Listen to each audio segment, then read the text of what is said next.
facette de notre personnalité relève de l'enfance. On dit souvent en psychologie que l'être humain se forme au niveau de son caractère entre 0 et 5 ans. Puis en même temps, je n'engage personne d'autre que moi dans ce que je vais avancer aujourd'hui. Je n'ai pas la prétention de quoi que ce soit. Je ne réinvente pas la roue.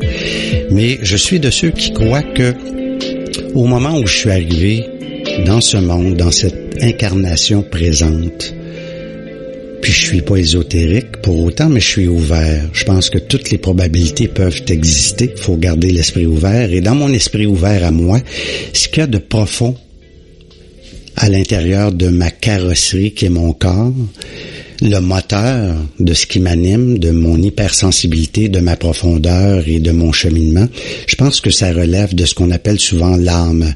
Et quand je suis arrivé dans ce monde, déjà enfant, je pense que j'avais une prédisposition à être mal dans ma peau. J'avais une prédisposition à un mal de vivre.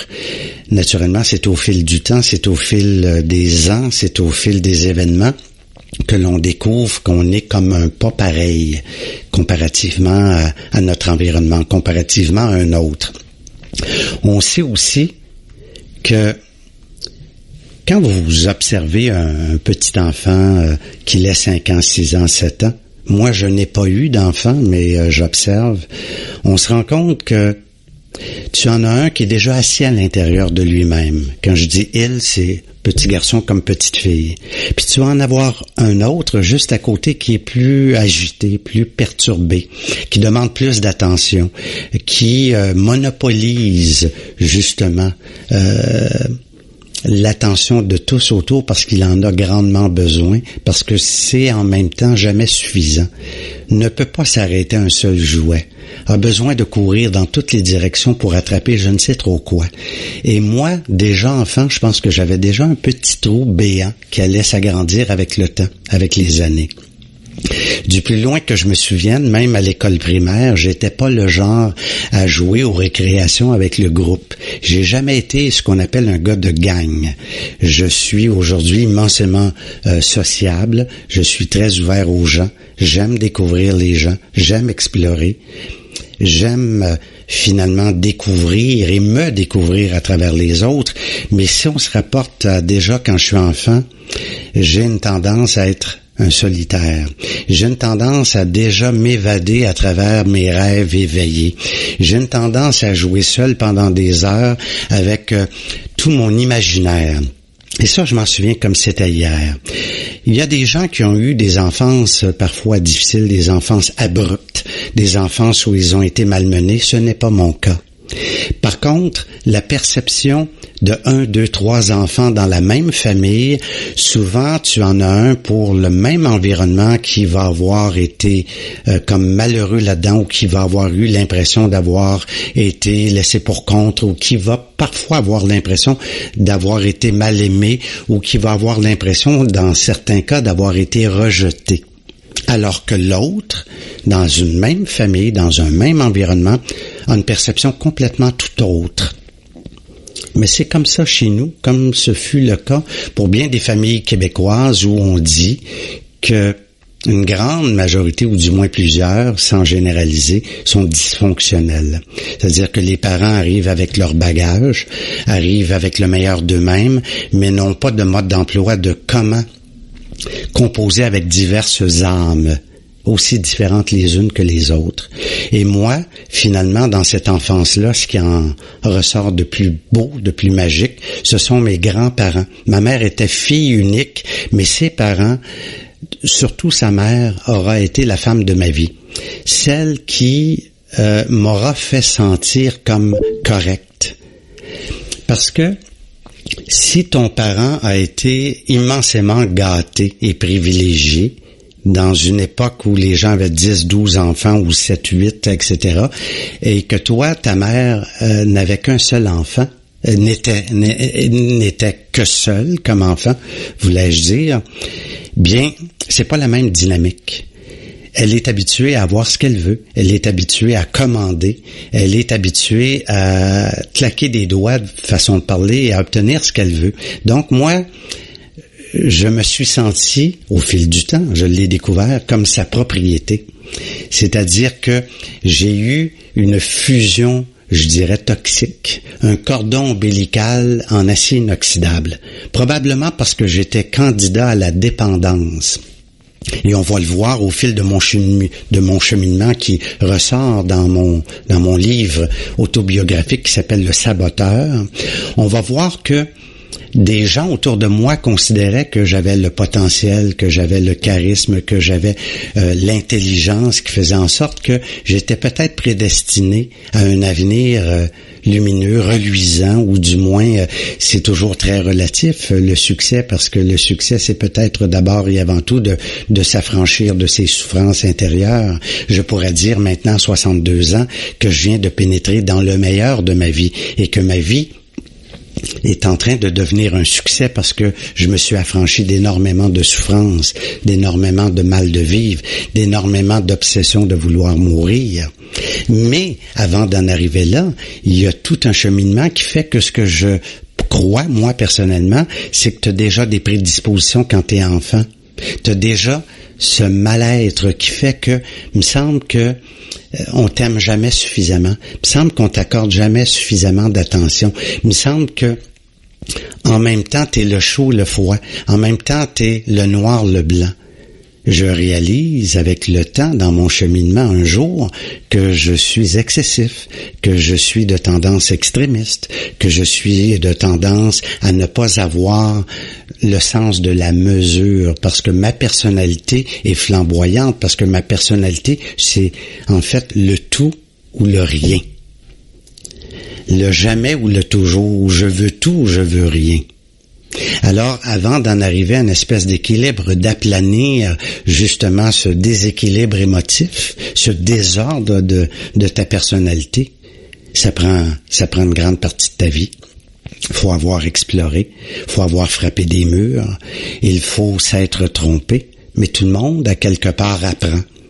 Mais moi, si je suis arrivé avec une âme qui avait à s'affranchir de tout un parcours, de tout un cheminement, de toute une croissance, de toute une ouverture de conscience, je le comprends aujourd'hui que probablement j'avais besoin de passer, comme bien d'autres, dans le 6e sous-sol. Quand un grand acteur comme Robin Williams, du jour au lendemain, s'enlève la vie, moi, je creuse avec ma petite cuillère et les gens qui ont lu Le Saboteur m'ont tout de suite mentionné suite à ce décès subi et percutant. Richard, ton livre n'a jamais été autant à propos sur le mal de vivre, sur la souffrance intérieure qui ne paraît pas toujours extérieurement, sur des gens qui affichent sans le vouloir un certain succès extérieur parce que tout leur sourit, mais eux ne se voient pas. Il y a des gens qui peuvent trouver que tu as de beaux yeux. En fait, il y a des gens qui peuvent trouver que tu es avantageux au niveau de ton enveloppe physique, alors que toi, à l'intérieur, de la façon que tu te sens, avec la température qui est tienne intérieurement, toi, tu vois le contraire. Tu te sens toujours en dessous du tapis. Et tout ça pour te dire que dans cette croissance, j'ai vécu en même temps beaucoup d'excitation parce que j'étais excité toujours par ce qui était nouveau. L'arrivée des Beatles, l'arrivée de la télécouleur. En même temps, j'étais habité par toutes sortes de grandes peurs aussi. J'étais enfant, j'avais 8, 9, 10 ans et j'avais déjà peur d'une 3e guerre mondiale. J'étais omnibulé par la télé, mais en même temps, je me confondais entre la réalité et la fiction quand j'étais enfant. L'avènement des Indiens, des cow-boys, des films de cow-boys en noir et blanc, de la petite, de la famille Stone, etc. De Papa a raison, qui semblait comme l'idéal, de la famille fonctionnelle, de la famille où tout le monde est harmonieux. C'était de la fiction pour moi parce que j'avais pas l'impression de vivre ça. Moi, j'aurais aimé être un enfant unique parce qu'à quelque part, j'ignorais que j'avais une espèce de trou béant qui était déjà là, mais qui en fait allait s'élargir au fil du temps et au fil de mes expériences. Parce que quand tu es un hypersensible, un émotif, à tendance dépendant, il y a de fortes probabilités que tu aies des prédispositions au niveau de ton être, au niveau de ta structure interne à devenir un alcoolique toxicomane. Ne deviens pas alcoolique qui veut, parce que les gens méconnaissent cette maladie, dont Robin Williams. Ça m'a pas surpris quand j'ai réalisé qu'il était allé déjà en cure, qu'il avait cette maladie qui est à 85%, dit-on, la maladie des émotions, la maladie du mal-être, la maladie des excès. Et à 15%, d'obsession, que ce soit pour le jeu, que ce soit pour l'alcool, la drogue, finalement, et pour plusieurs, ils ont excusez-moi l'expression, le package total. Alors, ça m'a pas surpris de comprendre ce qu'avait vécu ce grand acteur qui, avec le regard des gens, parce que beaucoup de gens se basent sur l'extérieur pour définir ce que peut être le bonheur véritable, en se disant il avait tout pour lui, il avait la richesse, il avait la popularité, il avait le talent inouï, mais en même temps, il avait un mal cruellement progressif à l'intérieur de lui qui couvait probablement depuis des années parce qu'il a été sobre 20 ans. Et sobre ne veut pas dire être simplement abstinent. Sobre veut dire cheminer. Sobre veut dire vraiment cheminer spirituellement. Je ne parle pas de religiosité, mais je pense qu'à quelque part, de développer, comme je le tente tout au cours de ma vie, pour y donner un sens à cette vie, parce que je me suis toujours dit, on peut pas être dans cette vie juste pour amasser des biens, faire de l'argent, avoir du succès, faire l'amour, etc., avoir de l'amitié et pas grandir intérieurement. Moi, j'ai toujours cru que le sens de cette vie, en tout cas, je le crois plus que jamais, parce que il y a longtemps, pour vous exprimer ce qu'est le mal de vivre, c'est que au fur et à mesure que tu avances, tu te retrouves à 16, 17 ans, t'es bien vêtu, supposément que tu parais bien, mais toi, tu ne le vois pas. Supposément que les gens détectent chez toi des forces, des richesses intérieures qui font en sorte que tu devrais être prometteur, alors que toi, tu as 17 ans, puis tu trouves déjà la vie interminable, je m'en souviens comme si c'était hier, tu te sens déjà comme, tu sais pas que ça peut être, tu mets pas d'étiquette, tu te dis pas dépressif, mais moi, je me souviens, j'ai 17, 18 ans, je suis bien vêtu, etc., mais je trouve la vie interminable déjà. J'attends déjà ma mort. Et je ne veux pas déprimer qui que ce soit parce que ça m'a pas empêché d'atteindre des buts, parce que j'étais ce qu'on appelle dans la vie un combatif. J'ai beau avoir été surprotégé, parce qu'être surprotégé, le temps m'aura démontré parmi les expériences de d'autres qu'être surprotégé, ce n'est pas mieux que d'avoir été malmené. Parce que surprotégé, là, on veut tout faire à ta place et tu ne te développes pas. Tu ne développes pas les anticorps pour faire face à la vie, façon de parler. Et à quelque part, tout ça, je peux le déterminer aujourd'hui. Tout ça, je peux le déterminer aujourd'hui et le détecter clairement aujourd'hui, avec le cheminement du temps, avec une exploration qui m'aura amené jusqu'aux portes de la mort, avec une descente aux enfers qui m'aura amené jusqu'aux portes de la mort. Mais tout ça aura été progressif. Progressif veut dire que tu passes de l'enfance, tu progresses vers l'adolescence. L'avènement des orchestres des Beatles aura fait que moi, j'avais ce besoin d'être vu, d'être reconnu. Donc, j'ai fait partie des petits orchestres de l'époque, même si j'étais très complexé intérieurement. Parce que ne vous y trompez pas, vous pouvez avoir quelqu'un qui a l'air frondeur extérieurement, qui a l'air d'être au-dessus de ses affaires extérieurement, mais qui à l'intérieur de lui est si petit et il se sent même complexé épouvantablement intérieurement, alors qu'extérieurement, c'est parfois l'inverse de ce qui est projeté. Et c'est pour ça que vous aurez, vous aussi à la maison, les gens qui nous écoutent, connu des gens qui avaient tout pour eux, qui avaient l'air sûrs d'eux, qui réussissaient extérieurement des choses, qui ont réussi à se bâtir, qui ont réussi à se démarquer dans certains cas, et qu'un jour, vous les aurez retrouvés dans un piteux état et que dans plusieurs cas, peut-être aussi que vous connaissez, vous, des gens qui avaient tout pour eux, mais qui, un jour, se sont enlevés la vie, qui un jour ont connu une descente aux enfers et qui n'ont pas réussi à la surmonter, comme Robin Williams et comme bien d'autres.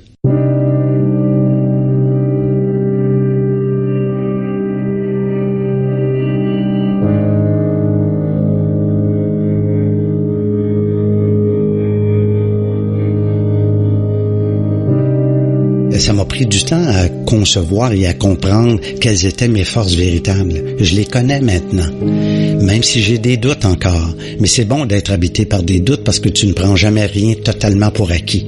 Ça, je dirais que c'est un de mes atouts, de ne jamais rien prendre ni personne pour acquis.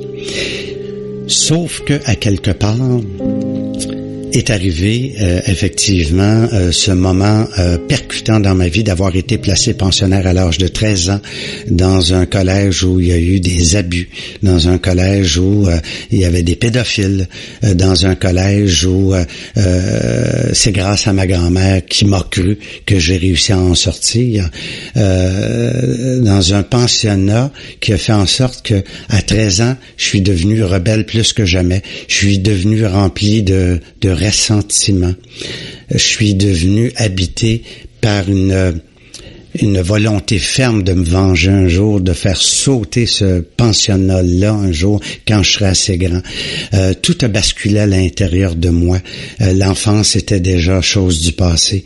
J'étais comme fâché après ma mère, après mes parents, de m'avoir placé pensionnaire dans un endroit où c'était la coutume souvent à l'époque de ne sortir qu'à Noël et à Pâques. Et j'ai senti un rejet épouvantable. Je me suis senti comme dans le premier tunnel de ma vie. Et quand je vous dis tout ça, je ne suis pas triste aujourd'hui. J'ai fait la paix avec tout ça. Et d'ailleurs, en écrivant, on dit souvent que c'est la meilleure des thérapies, que c'est un excellent exutoire. Ce qui ne devait pas être un livre et qui l'est devenu... Le Saboteur, au départ, lorsque j'ai amorcé cette écriture, je l'ai fait pour extirper de moi tous ces pans de ma vie qui m'avaient fissuré et qui faisaient en sorte que je me sentais comme dans le Titanic. J'avais l'impression que mon propre bateau prenait l'eau de partout. Quand j'ai atteint le bas-fond, j'étais rendu aux portes de la mort, de la déchéance, de l'alcoolisme. L'alcoolisme ne le devient pas qui veut. Tu as des prédispositions et d'ailleurs l'Organisation mondiale de la santé, les chercheurs se rendent compte, et j'entendais justement à la radio ces derniers jours un thérapeute qui renforçait cette thèse à l'effet que oui, ce sont toujours des gens hypersensibles. On le retrouve souvent chez des créateurs, chez des artistes, chez des gens qui ont une propension à être très sensibles, en même temps à avoir une difficulté à vivre la vie, à vivre le quotidien, à vivre la vie telle qu'elle est. Et pour une raison ou pour une autre, la première fois que j'ai touché à l'alcool, je n'aimais pas le goût.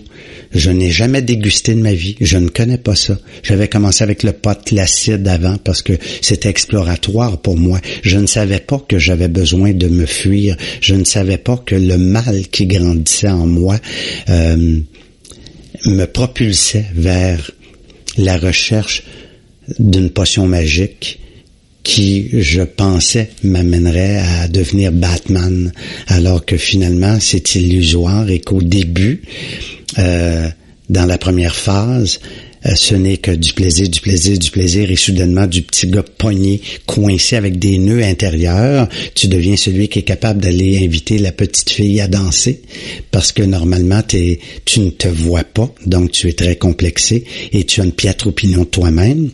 Surtout quand tu as un parent qui ne fait pas exprès, mais qui est tellement exigeant que tu n'es jamais à la hauteur. Tu n'es jamais à la hauteur des attentes, tu n'es jamais adéquat. Et quand je le dis, je ne fais pas le procès de personne dans mon livre. J'ai été extrêmement délicat, mais les gens qui lisent entre les lignes savent très bien que j'ai vécu une relation qui aura été strangulante avec ma mère, qui était trop fusionnelle, qui était finalement trop enveloppante, parce qu'on voulait pas qu'il m'arrive rien, mais en même temps, comment veux-tu te développer si tu ne fais pas face à tes propres expériences, à tes propres difficultés, au propre de la vie, qui sont des embûches, hein? J'aime bien la philosophie des Tibétains, à savoir que tout ce qui nous arrive, maintenant j'y trouve toujours l'enseignement là-dedans, pour ne pas répéter les causes à effet. C'est le but de ma vie. D'ailleurs, ce livre-là, qui est une libération de moments de ma vie que je m'étais jamais pardonné, de moments où j'ai saboté. Saboter, c'est parce qu'il doit arriver, bien sûr, de bonnes choses. Il doit se présenter de bonnes choses. Mais moi, je vous en passe, mais naturellement, j'avais rien compris dans cette vie. Je n'avais pas compris que quand tu veux punir les autres et quand tu crois que tout est toujours de la faute des autres, c'est que tu as oublié de te regarder, tu as oublié finalement, toi, de comprendre que c'est toi qui dois manœuvrer ton propre volant et non pas te laisser malmener au gré du vent, de l'opinion des autres et de ce que veulent les autres. Tu dois quelque part développer ta propre colonne vertébrale, et c'est ce que j'avais oublié.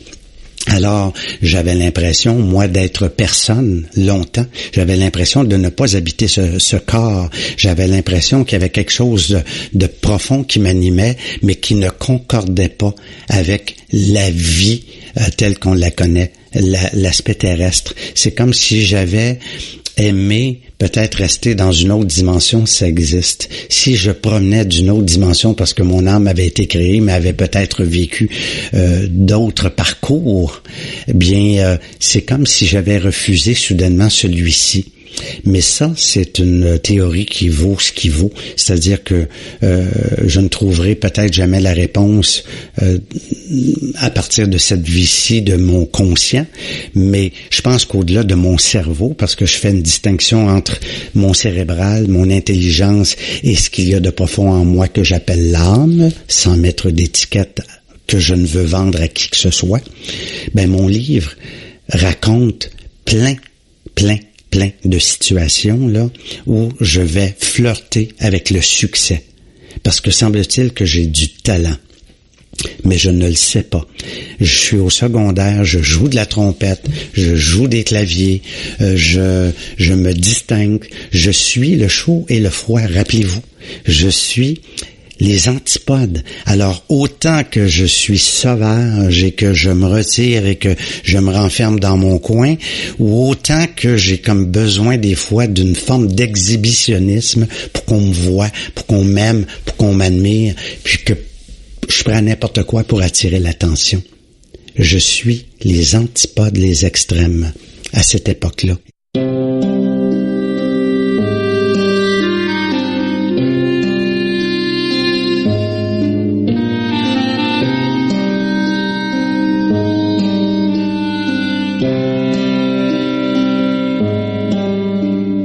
Ce mal-être-là, il diminue pas en vieillissant, en grandissant, parce que tu ne sais pas que tu es aux prises avec ça.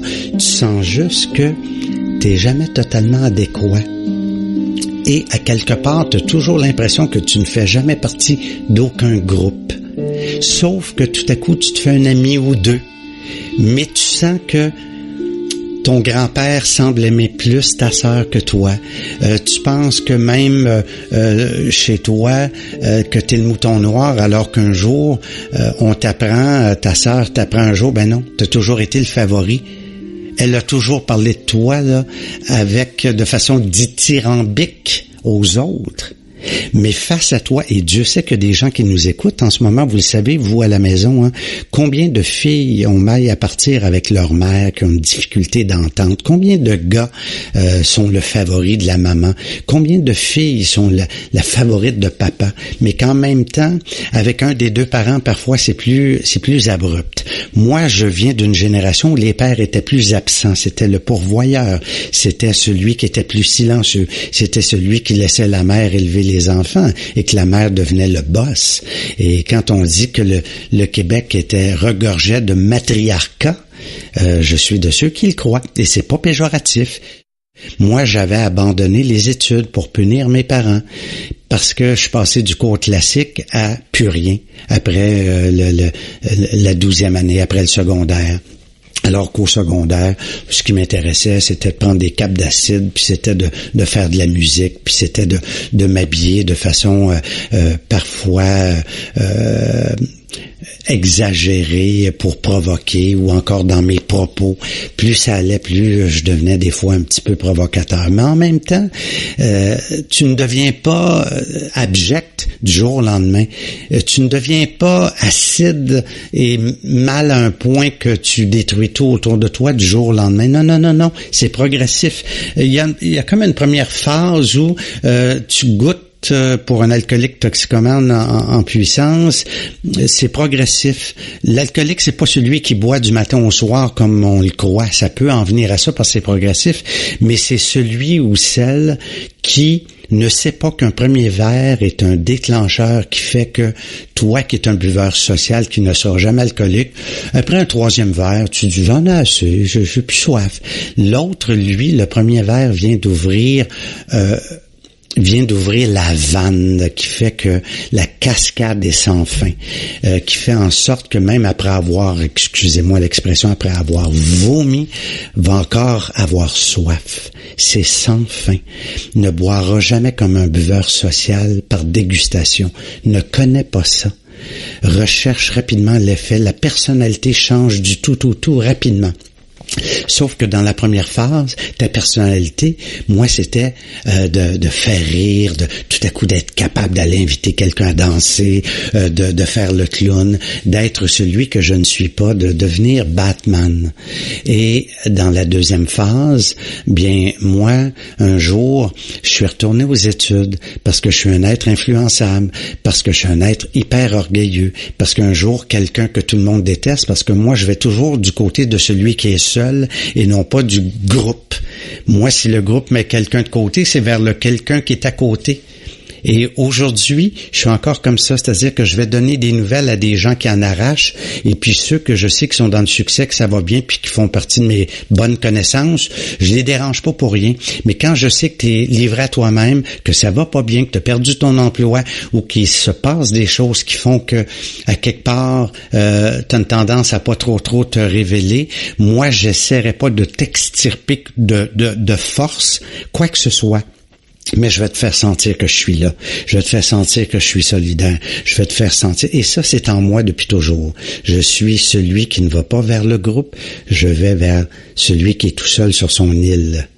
Et c'est probablement pour ça qu'un jour, je vais rejoindre des gens à travers des conférences pour leur partager mon cheminement, mais en même temps pour les rejoindre, pour venir leur dire que si tu as mal en dedans ou si tu en connais qui ont mal en dedans, on peut passer à travers tout, même quand c'est devenu presque un non-retour, que tu t'en sortiras jamais, parce que moi, j'ai abouti à ça un jour, dans un tunnel qui mène à la mort, à une mort intérieure qui fait qu'il n'y a plus de vie et qui fait en sorte que tu es certain que jamais tu t'en sortiras. C'est terminé.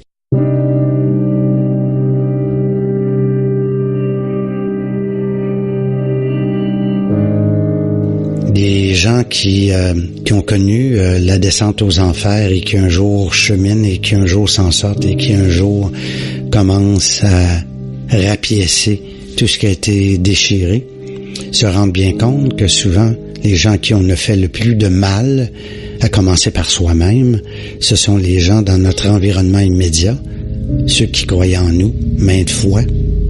Et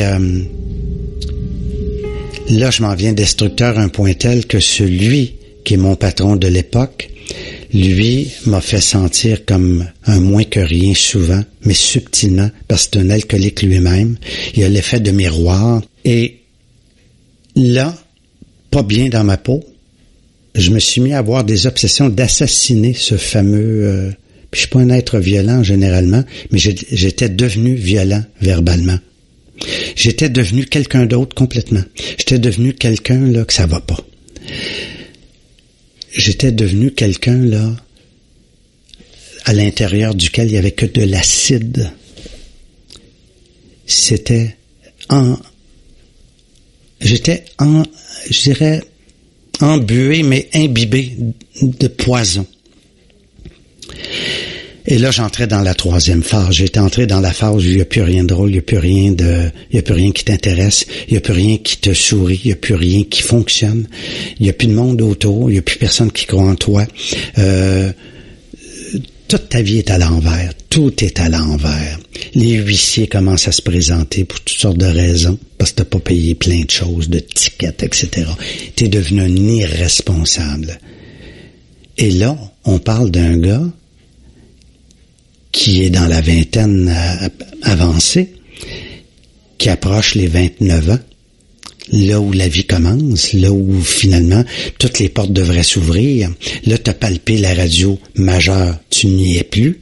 T'as palpé la télévision et tu achèves parce que tu vas commettre l'irréparable. T'es rendu tellement saboteur que la journée où on t'annonce, où le monsieur en question que tu veux assassiner tellement tu le détestes, tu crois le punir comme tu croyais avoir puni tes parents quand tu t'es saboté pour passer du cours classique à plus rien du tout, à tituber dans une recherche sans fin d'emploi qui correspond jamais à tes attentes et à ce que tu as comme talent. Et finalement, il t'annonce la journée où tu as parcouru un certain laps de temps qui fait que tu as ta permanence. Je serais pas resté là, m'avoir eu toute ma tête, j'aurais pris toute l'expérience comme lecteur de nouvelles télé, parce que ça a l'air que je défonçais l'écran, comme on me disait à l'époque.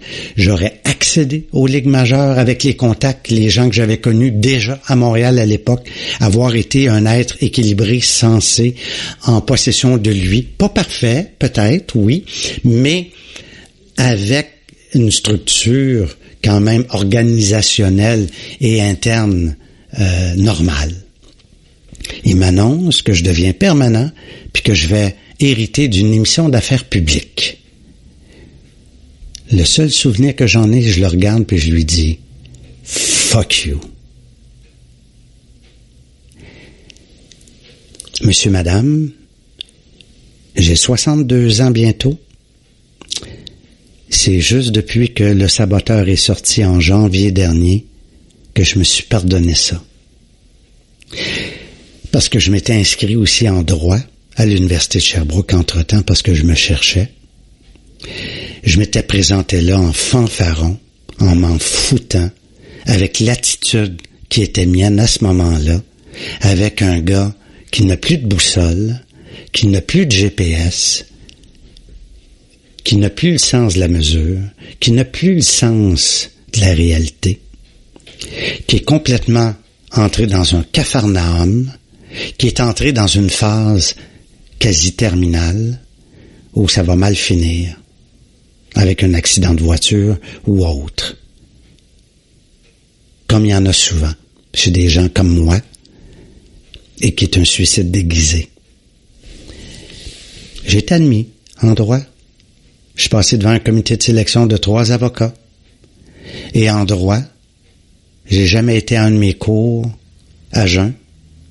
J'ai commencé à parler contre les avocats dans les cours. J'ai commencé à vraiment mal aller. Quelqu'un de ma famille qui est décédé maintenant, qui est alcoolique lui aussi, qui était célibataire, qui croyait en moi, m'avait rempli les poches d'argent pour que je manque de rien. Il voulait que je devienne avocat, que j'aie un 2e diplôme. Si j'avais eu toutes mes facultés, si j'avais eu un certain équilibre intérieur, si je n'avais pas eu ce trou béant qui s'était tellement élargi qu'il n'y avait plus de place pour la vie à l'intérieur de moi, je n'aurais jamais abouti à ce cri de détresse le 23 avril 1982, après avoir détruit. J'ai même saboté mes études en droit. J'ai saboté la confiance de gens qui croyaient en moi. J'ai saboté l'amour de ma vie que j'ai jamais oublié. j'ai cessé de vivre tout à coup. Et ça passait ou ça cassait. Il n'y avait plus de vie en moi. Et le 23 avril 82, j'ai crié au secours. J'ai adhéré à un mouvement spirituel basé sur 12 étapes, qui est le gros bon sens. Et j'ai commencé à cheminer. Et moi qui n'avais jamais eu de constance dans rien, qui avait toujours tout abandonné, que c'était toujours comme quand j'étais enfant, lassé de tout, pour passer d'un joie à un autre, j'ai commencé à cheminer, tout doucement, avec plus de vie en moi, plus d'espoir, plus personne autour de moi, plus de travail, plus d'argent. Il s'est additionné des années. Moi qui n'avais jamais persévéré, j'ai fait comme entre guillemets un deal avec l'univers, avec Dieu, avec la vie. Je me suis dit là, je m'en sors ou je suis mort.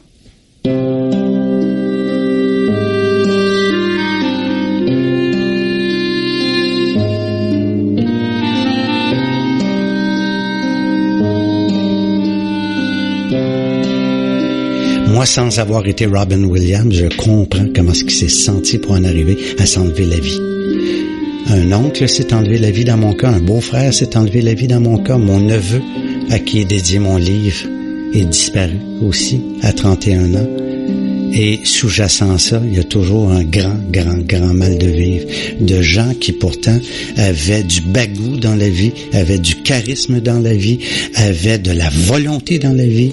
Parce que il y a des gens qui sont des alcooliques toxicomanes et que vous vous demandez, mais ça n'a pas de bon sens. Comment est-ce qu'on peut se détruire comme ça? Comment est-ce qu'on peut ne pas avoir de volonté? Non. Ce sont souvent des gens qui ont une volonté de ciment pour autre chose, mais c'est une maladie destructive et progressive qui fait que je suis entré un jour dans une deuxième phase et que je voulais surtout vous dire que dans mon orgueil, un jour quelqu'un m'a dit dans une usine, parce que je n'ai pas de talent manuel. Mon talent, moi, se résume dans la communication parlée et écrite. Et un jour, quelqu'un qui était un directeur général d'une grosse usine dans les Bois-Francs m'avait dit, puis ça m'avait touché, il m'avait dit, toi, là, faut absolument que tu retournes aux études. T'es trop brillant pour être ici. Reste pas ici. Et ça, là, c'est venu me chercher. C'est un pur étranger qui ne l'a jamais su, qui a changé ma vie. Et moi, mes amis, à 23 ans, je suis retourné au cégep. J'ai fait mon cégep. J'avais pas beau pas avoir toute ma tête, j'avais beau pas être trop bien dans moi, j'avais beau avoir une peine sans fin parce que ma grand-mère était décédée en 1974, la femme de ma vie, que j'ai pleuré de façon déséquilibré dans le sens que j'arrivais plus j'ai été inondé d'une tristesse comme j'en ai pas connu souvent dans ma vie, d'avoir perdu cette femme qui prenait ma défense, de cette femme qui m'aimait vraiment, de cette femme qui croyait en moi, de cette femme qui savait qu'un jour, oui, je ferais de la radio, qui savait que oui, quand j'étais enfant puis que je jouais à faire semblant à faire de la télé et puis à parler dans un microphone, que j'aboutirais à ça probablement peut-être un jour.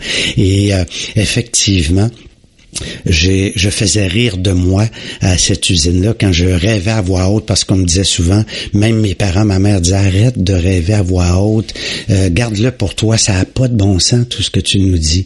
Alors, ça se peut, mais en même temps, comment vous dire, autant j'étais petit en dedans de moi, autant je manquais de ressources intérieures, autant j'avais la contrepartie aussi, comme j'avais déjà probablement cet instinct de survie qui me sauve la vie, qui me sauve de toute situation. Moi qui étais obsédé pour mourir une grande partie de ma vie, à 60 ans, 61 ans maintenant, je suis entré dans le meilleur de ma vie. Il n'y a plus rien pour m'abattre. Ça, là, c'est une sensation incomparable. C'est pas de la pensée magique, c'est profond. C'est comme si il y a quelque chose de plus haut que vous et moi qui m'a guéri de mes vieilles blessures d'âme et qui font en sorte qu'aujourd'hui, je parle d'une foi qui n'est pas en rapport avec l'Église, mais qui est une foi que le meilleur est toujours à venir.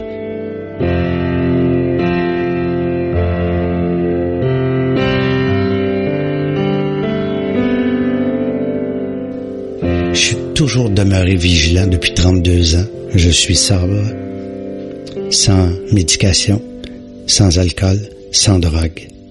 Bien sûr, tu demeures un être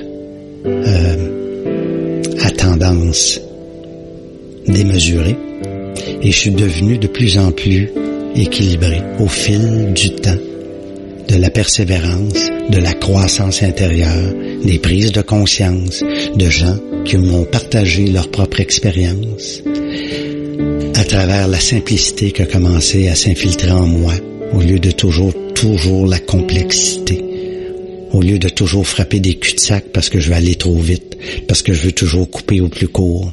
Il y a eu toute une ouverture progressive de conscience. Prendre conscience de qui je suis tout doucement. Prendre conscience que je ne suis pas l'être abject que je croyais. Prendre conscience que je n'étais pas le monstre que je croyais. Prendre conscience que j'étais pas un raté comme je l'ai cru longtemps. Mais ma plus grande victoire qui aura pris du temps, c'est d'avoir cessé d'être obsédé par la mort dès qu'il m'arrivait un coup dur. Fallait que je comprenne que la vie continue. Fallait que je comprenne que la Terre n'arrête pas de tourner. Fallait que je comprenne que l'existence même, c'est d'affronter des difficultés. Que dans le livre Le chemin le moins fréquenté, c'est déjà dans les premières pages, que si tu penses qu'il n'y a pas de difficulté dans la vie, tu vas la trouver longue. Mais c'est comment je peux composer avec ce qui se produit. Comment de isolé que j'étais, que je suis devenu quelqu'un qui tranquillement s'est refait une vie, s'est refait de nouveaux amis, des gens vrais, des gens intègres, des gens pas parfaits, mais des gens évolutifs. Comment j'ai eu soif soudainement de vivre. Comment j'ai compris que je devais toujours demeurer vigilant, que la moindre rechute pourrait m'entraîner, comme c'est arrivé à Robin Williams, qui a été sobre 20 ans mais qui a rechuté. Comme ce qu'a vécu Alain Monpetit pour ceux qui l'ont connu à l'époque, qui a rechuté, comme j'en ai connu bien d'autres. Certains reviennent, certains ne reviennent jamais. La maladie n'est pas dans la substance, elle est dans l'individu. Et même si tu ne consommes pas, tu n'es pas un ex-alcoolique ou un ex-toxicomane, tu demeures un alcoolique toxicomane en rétablissement. Et ton rétablissement, il est échelonné jusqu'à ta mort physique. Tu dois toujours rester groundé à ce simple programme de vie basé sur le gros bon sens, basé sur le fait qu'il existe une puissance supérieure, appelle-le comme tu veux, qui n'a rien à voir avec aucune religion. Une religion, c'est un véhicule, et entre dans le véhicule qui veut bien. La rigoureuse honnêteté est prioritaire dans ma vie.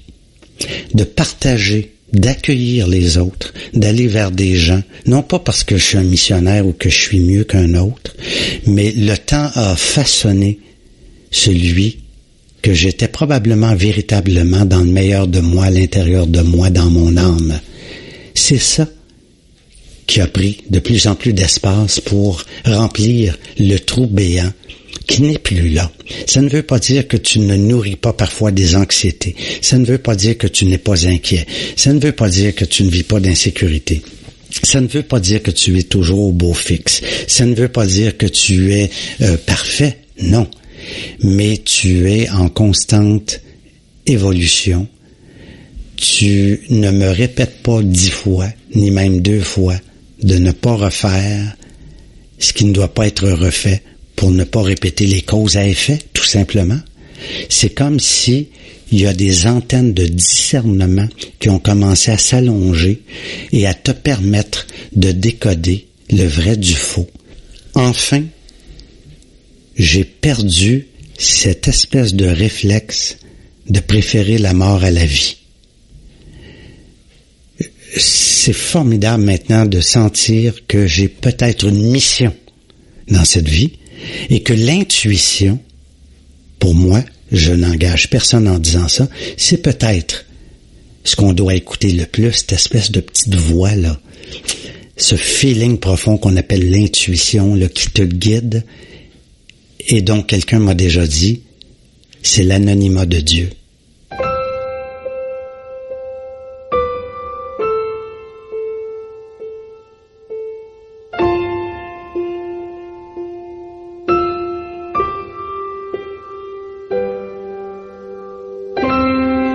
Somme toute, vous aurez compris en conclusion que dans tout un parcours comme celui-là, il y a bien sûr une foule d'événements, une foule de rendez-vous brisés.